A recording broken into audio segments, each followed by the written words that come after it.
Ah, Chick-fil-A.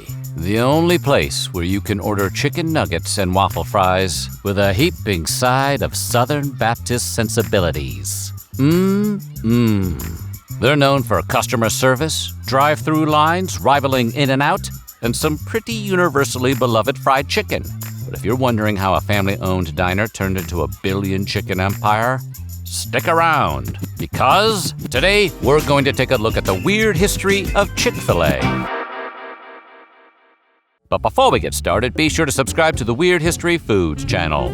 After that, please leave a comment and let us know what other fast food chains you're chomping at the bit to know about. Okay, we hope you like chicken that tastes like social controversy, because here we go. Picture this. You're in Atlanta, Georgia. Gas is 25 cents a gallon. You're excited about a brand new movie called It's a Wonderful Life that's about to hit the theaters. And before you go see it, you're going to stop and get some darn good chicken at your local diner. Enter Truett Cathy. In 1946, he and his brother opened a little diner called the Dwarf Grill near Atlanta. The place had only 10 stools, 4 booths, and 1 dream: to serve hot food to people flying in and out of the local Ford plant and Atlanta airport. The diner was doing well, but Cathy still became obsessed with creating a chicken sandwich that could rival a burger.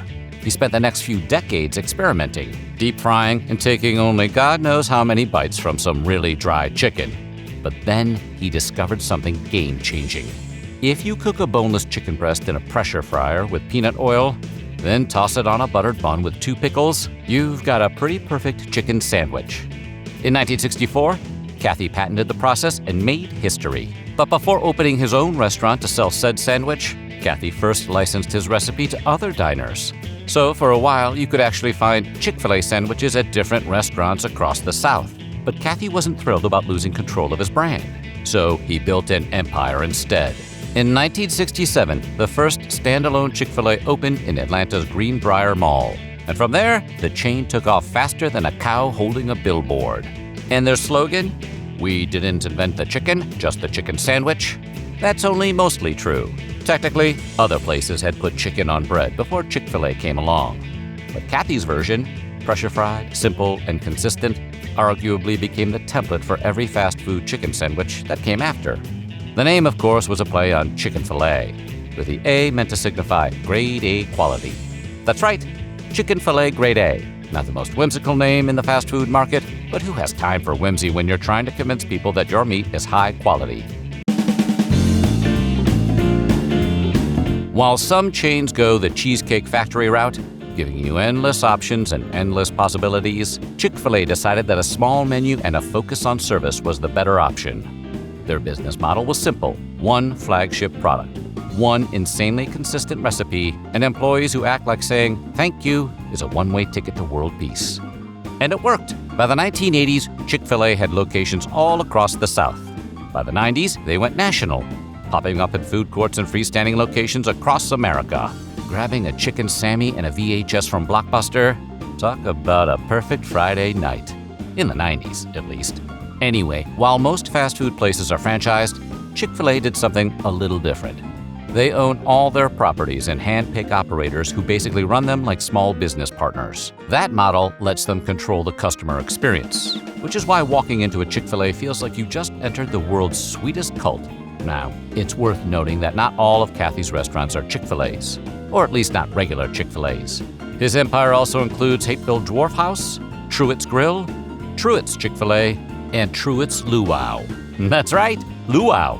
Truett Cathy once opened a Hawaiian-themed Chick-fil-A in Fayetteville, Georgia, featuring Kahlua pork, pineapple chicken. There was even a waterfall. Move over, Rainforest Cafe.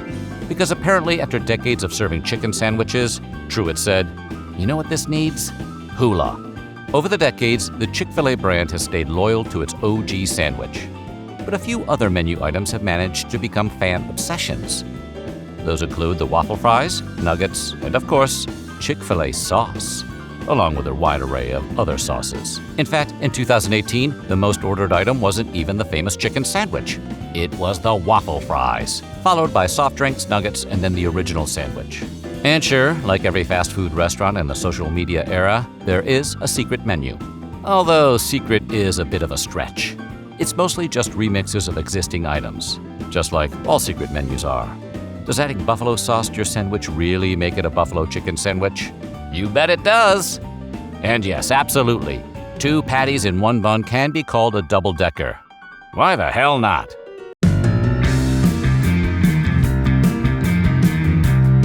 If you've seen the weird history videos about why McDonald's can't make a good chicken sandwich or the heart-stopping history of KFC's Double Down, then you already know that in 2019, Popeyes did something unthinkable. They challenged Chick-fil-A's throne. They launched their own crispy chicken sandwich and tweeted, "Y'all good?" A tweet that would live on in infamy and launch a chicken sandwich war, a full-blown social media battle where every fast food brand tried to claim chicken superiority. People lined up for hours, sandwiches sold out nationwide, and the internet basically imploded. While Popeyes got the short-term clout, Chick-fil-A is still the reigning champion. As of 2024, they're raking in over $22 billion in sales, putting them in the same league as McDonald's. And that's with them being closed 1 day a week. So in terms of chicken supremacy, Chick-fil-A might be the real colonel to salute. Of course, it hasn't been all my pleasure and waffle fries. Chick-fil-A's religious roots have made it one of the most controversial brands in fast food. Truett Cathy was a devout Southern Baptist, and his faith shaped everything, from the company's closed on Sundays policy to their public stance on social issues. Since the early 2000s, Chick-fil-A and its charitable arm, the Win-Shaped Foundation, has donated millions of dollars to organizations that advocate for traditional marriage and oppose same-sex marriage. And in the years between 2003 and 2012, those donations totaled over $5 million, sparking boycotts, protests, and eventually political firestorms. When the issue exploded in 2012, Chick-fil-A CEO at the time, Truett's son, Dan Cathy, made public comments affirming the company's biblical view of marriage, which didn't go over that well with many people. The Jim Henson Company even cut ties with the chain, pulling their toys from Chick-fil-A's kids' meals, while some major cities debated banning new locations altogether. And yet, sales went up. The controversy became a cultural dividing line. People were literally driving across state lines to either boycott or double down on chicken sandwiches. Eventually, in 2019, Chick-fil-A announced it would stop donating to organizations related to those controversial issues, instead focusing on education, homelessness, and hunger relief. Still, critics argue their company culture hasn't separated from its conservative roots. But the controversies don't stop there. Chick-fil-A's drive-thru lines have become such traffic nightmares that cities in over 20 states have filed complaints. In some places, police literally direct traffic just to handle the chicken rush hour, which sounds like a job for Paul Blart, mall cop, but is apparently being handled by actual, factual cops. There also have been a few ugly incidents, like the time a Georgia restaurant was accused of racial discrimination after charging a black police officer while allegedly letting his white colleagues eat for free. The company apologized and said it didn't reflect their values. But it's one of several examples where Chick-fil-A's squeaky clean image has been tested.